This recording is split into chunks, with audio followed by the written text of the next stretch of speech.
30 degrees. Thanksgiving Day. Been sick for the last 2 days.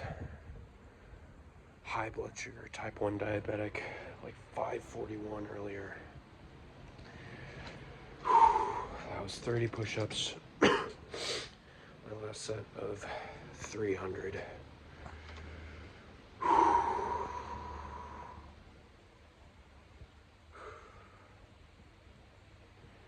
This is ridiculous, man. I'm gonna move to my room because my phone is dying. I need to plug it in, but... Back door.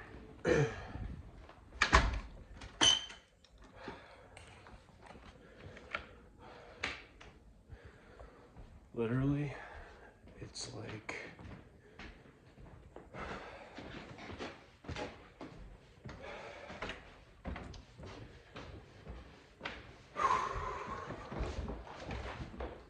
You know what the scary part is? You know what the actual, like, the real kicker of it all is that I really feel like I had more in me. I had so much more to give than that. And maybe, you know, who knows, maybe that's not... Maybe that's not the quote-unquote right mindset to have. Right? Maybe I should just be proud of myself that I did 300 push-ups, even while being sick, even when it's cold outside. Even with my high blood sugar, despite all that, I still did 300 push-ups. Maybe I should just be okay with that. But I'm not. And here's the reason I'm not. This is a realization that I had recently, and I'm talking yesterday, recently. Like I said, I've been sick the last couple days. I was at work. My job is a very physical job. It's blue collar, it's outside. So again, freezing. And I'm sick, so I call up my boss and I ask him if I can leave. And he basically just said, give me more. Just give me more, man. And I'm very glad that I did, because if I hadn't pushed through it, then I would have been so disappointed with myself. And for the first time ever, I really thought about that. It is literally, it's that scene from the end of Gattaca when they're doing the final swim. And he's lapping him.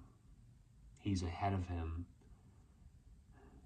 And he is swimming. He's like, how are you able to do this? How are you able to swim so fiercely? How is it even possible? And he says, because I didn't save anything for the swim back. And I have spent so much of my life saving stuff, saving strength for the swim back. I kind of thought about it and I was like, dude, I've never really followed anything to its completion before. I've never given something all my strength before. I've never seen where my limits truly are, because I have never even come close to reaching them, because I haven't tried.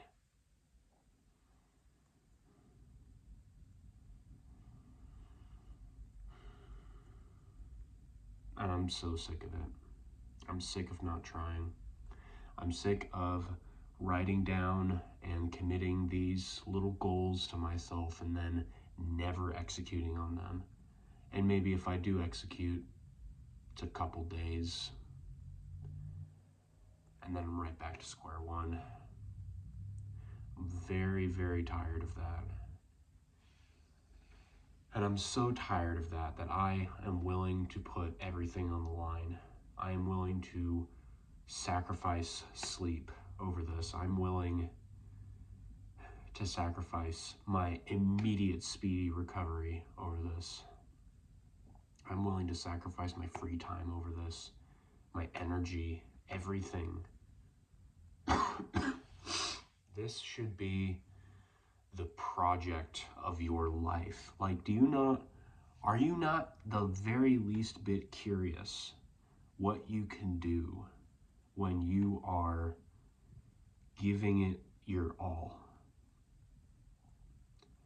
Because I am fascinated.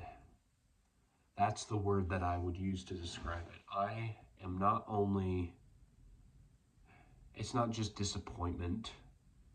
No, I'm actually also excited and fascinated and interested to see where my limits are. And if it's just been here the whole time, is it here or is it here? Is it even higher than I could have possibly imagined? But I won't know until I try my absolute hardest. It's like a recent gym thing that I had. If you guys have known my story, I've been lifting for about 4 years now, since 2021. And I've never deadlifted properly, ever.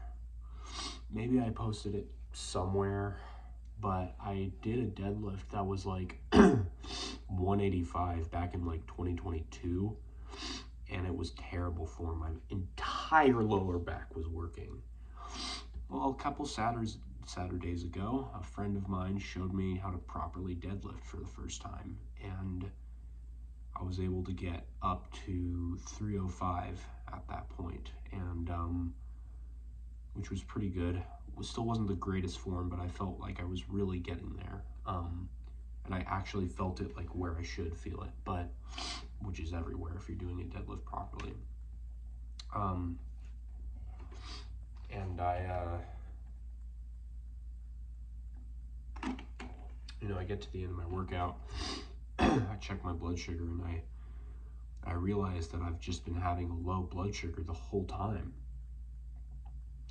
And if you don't know, low blood sugar saps you of your energy. Not completely, depending on the severity of it, but this was like, not all my energy was there because of it. So again, it's just another instance of like, man, I was able to get up to 305, and that's still not even like my max strength. That's not even close to where I can be. So I'm fascinated. I'm looking forward to this. I love this.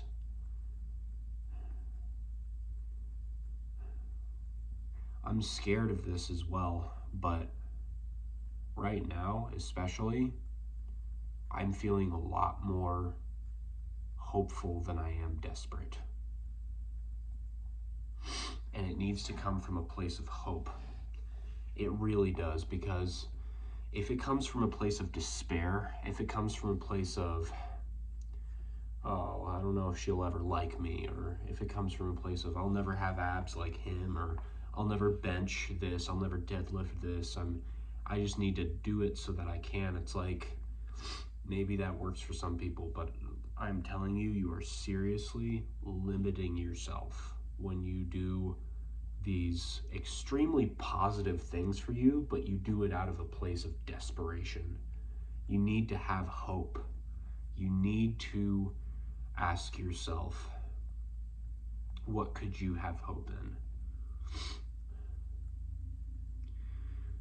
God is certainly worth that. God is the most worth that, actually. Of course. So I'm trying to put as much of my hope in him as I can right now. Not into myself, but into him. But it's like, dude, those push-ups especially during that last set, like when I was staring at my notes app, on one side there's a little slash. On one side it says 270, the other side says 300. 300 being the amount I want to complete, 270 is where I'm at. And it's like, I swear I'm looking at 270 for like 20 minutes or something, dude. I'm dreading these push-ups, but I'm also like, dude, you did this literally 9 times before, though. You did 30 push-ups 9 times before now. Not with all the same variation. I did different variations. Sometimes it was decline diamond, sometimes it was decline wide. Most of the time it was narrow, just normal ones, but anyway, it was like that last 30, that's when that mental barrier was like in. It was really like preventing me. And I was even like, man, my phone's dying. I should really go plug in my phone and just do the last push-ups in my room or something. It's nice and air conditioned in here. It's heated, so it's not going to be as cold. And it was dropping. The temperature's also dropping right now, so it just got colder and colder. But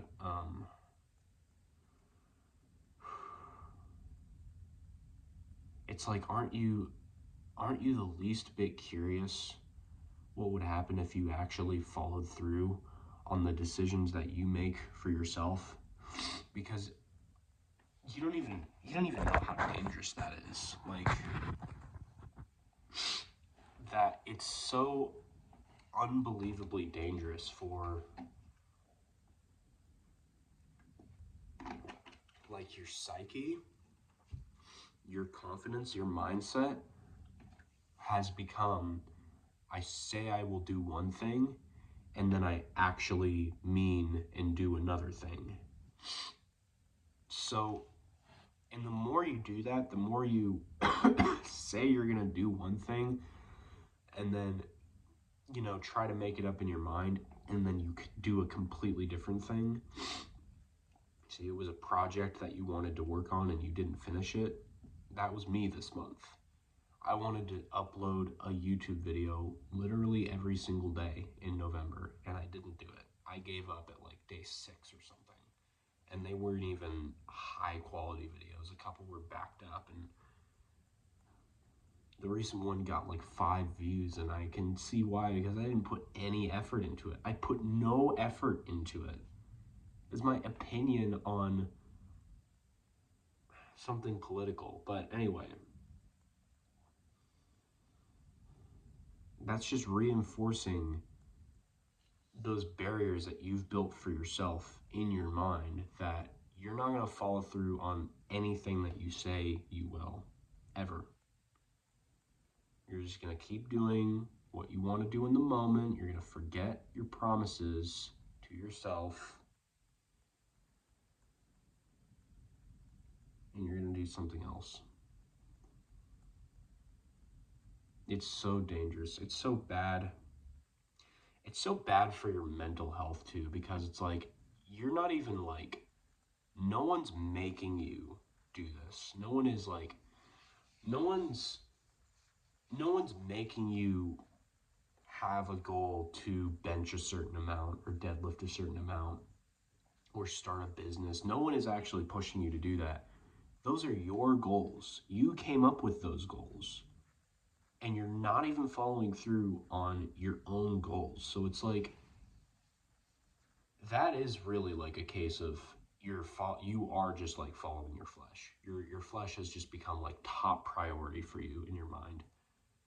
Like, forget your mindset, forget your spirit, leave that alone. Use it for anecdotes, because we love the aesthetic. We love, we can love the aesthetics of Orthodox Christianity, But the moment we say, okay, but maybe you should get offline and go to church, oh, well, then it's like, oh, okay, but I don't have a church near me. It's like, okay, well, I'm not being judgmental to people who don't have a church near them, but it's like, yeah, but you can make all this effort in, like, say it's, it's a 20-minute drive to a church or a 40-minute drive and you don't have a car. That's like a $40 Uber or something like that. And you're like, but every Sunday that's going to get expensive. It's like, you spend $40 on fast food every other day, dude. You spend more than that at McDonald's usually, you know? So, and you can't spend that on a Sunday to go to church. That was me for a bit, to be honest. When I first moved to this state, I wasn't Orthodox. I wasn't established in a church. I had to find one. I had to find one that was close to me, and I ended up going to one that was farther. And I spent a lot of money on Uber in order to get there. I didn't have a car. But that's a sacrifice. Maybe I can make one little amendment to, you know, the idea that I've never followed through on something. That's one thing that I did follow through on, was getting established in the Orthodox Church. That is like the only exception. Everything else is just, but that's the thing, that should flow from that. That mindset should completely flow from that, because I did it out of a hope and, yes, a desperation for Christ, that I wanted to be one with Christ. So I literally just put everything I had into it. And like, where's the disconnect, you know? The disconnect is, oh, but this is about money. Money is separate from God. It's like, no, everything is connected, dude. How you do one thing is how you do everything. The church fathers, they said that they wanted our lives to become liturgy. Not for us to follow a religion, but to do things religiously. For our very essence to be focused on the essence of God and the divine energies that flow from Him. That's what they say. So, church, that's a routine, right? You are able to follow a routine. You are able to get up every Sunday and go to church. That's a routine. So we've established that you're able to follow a routine at least. Okay? You get up and brush your teeth. That's another routine. Just apply the routine mindset to something like working out. I don't have time to work out. Make time. If you truly want to do something, you will make time for it, is the thing. You will make time. And that's sort of what all this is about, right? Because we can say it's about, it's about the money, it's about getting more. But really what I think it's about is about gaining back time. I really think it's about working so hard now so that you have time in the future to invest into a family and back into yourself and back into your loved ones and back into your community. But in order to do that, you have to dedicate X amount of time to this. And there's not going to be a timeline. There's not going to be a,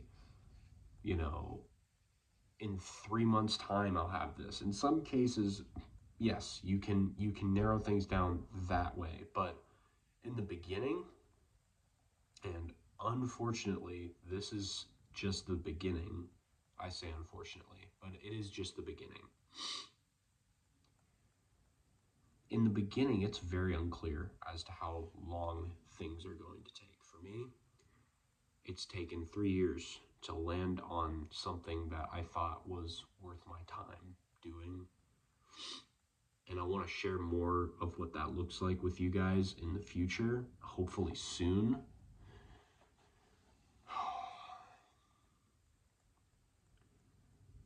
But I need to start with this. I need it to start with this understanding that it's like, why are we wasting so much time?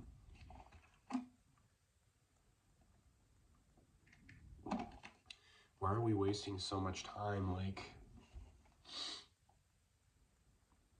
giving our leftover energy to everything that we actually need to do? Why not wake up at 4 a.m. tomorrow? It's midnight, okay? I'm wide awake. Why not wake up at 4 a.m. anyway? Why not do that? Why not exhaust yourself to the point where you feel like you're draining yourself of energy? Why not do that? Do you even know what that feels like, to work so hard that you become completely exhausted, mentally, spiritually, physically? Have you even tried to reach there before? Well, I've got good news. You can start today. It doesn't have to wait until tomorrow. You can start today. It was 10:30 when I started those push-ups, and now it's midnight. Yeah, I took 2 hours to do 300 push-ups. Sue me, but it's like, those kinds of actions, you kind of have to be a little bit crazy with it, because those kinds of actions are going to show you, it's going to show your mind, no, I actually do follow through on the things that I say I'm going to do. I'm not just going to let it be yet another goal that I tack down in my journal or tack down in my mind and then let it go.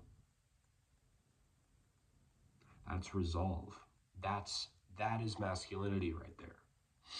Showing up for others, and especially for yourself, because when you show up for yourself, you are better equipped to show up for others. That is why.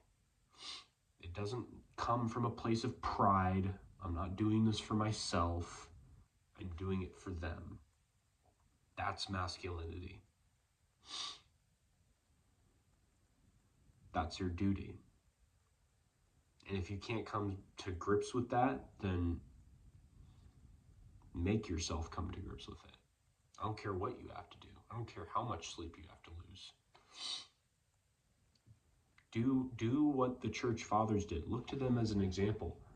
To fight against lust, Saint Mary of Egypt quite literally left the world. She abandoned herself to a desert for 47 years to be alone with God and to repent for her life of debauchery.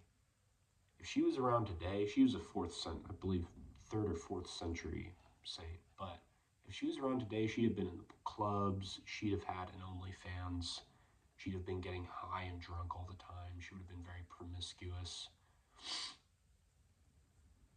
So that's the kind of woman she was for the first 17 years of her life.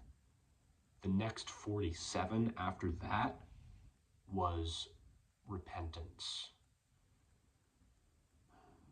And it's like, if a person like that has hope, then certainly you do. Maybe it doesn't look like that. Maybe it doesn't look like abandoning yourself to a desert, but like, lose sleep by praying, stay up and pray about this. Like, we have the privilege and the ability to pray and to partake in the Eucharist and go to church and listen to worship. And it's like, depending on how things go in this country, we might not always have that, and we take that so for granted. But I think I've also just kind of taken taken for granted the fact that I'm only 21, and there's never going to be a time in my life that is better than now to start doing this work. There's never going to be a better time, ever. I have the most energy now than I ever will. And people want to be stupid and spend it on the parties and clubs and drugs and hooking up and even the menial things, even stuff like scrolling and video games and porn and all this stuff that, you know, everyone secretly struggles with. You're really doing yourself a disservice there. And once again, I don't care what you have to do, cut it out completely. Cauterize that wound. Make sure it never returns. Cast it out. You need to stand on guard and you need to be a man about this. You need to not be an idiot, okay? You need to be very willing to do whatever it takes.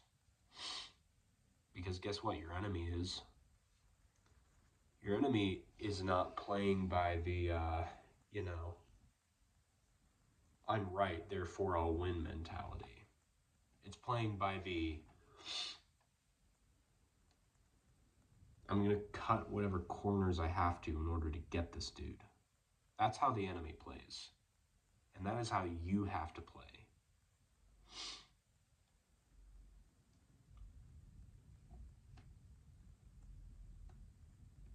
I stay up and pray for the vigil. So do the demons. They don't sleep. No, but I know Christ. Yeah, they know of Christ too. They fear him. Maybe you fear him, but they fear him as well. Probably more so than you do because they've actually seen him. The only difference is humility. The demons don't have humility.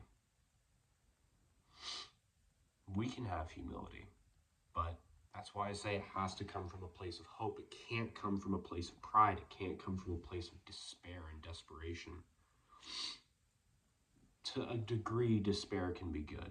To a degree, being proud of progress that you've made, that can be good. But if the driving force of why you're doing this is because you want to get more, or because of pride or personal ego,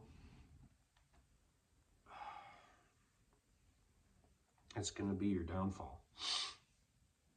Because you can have everything that a Christian has.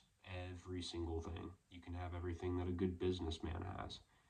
But if you don't have humility with those things, you're as doomed as the demons are.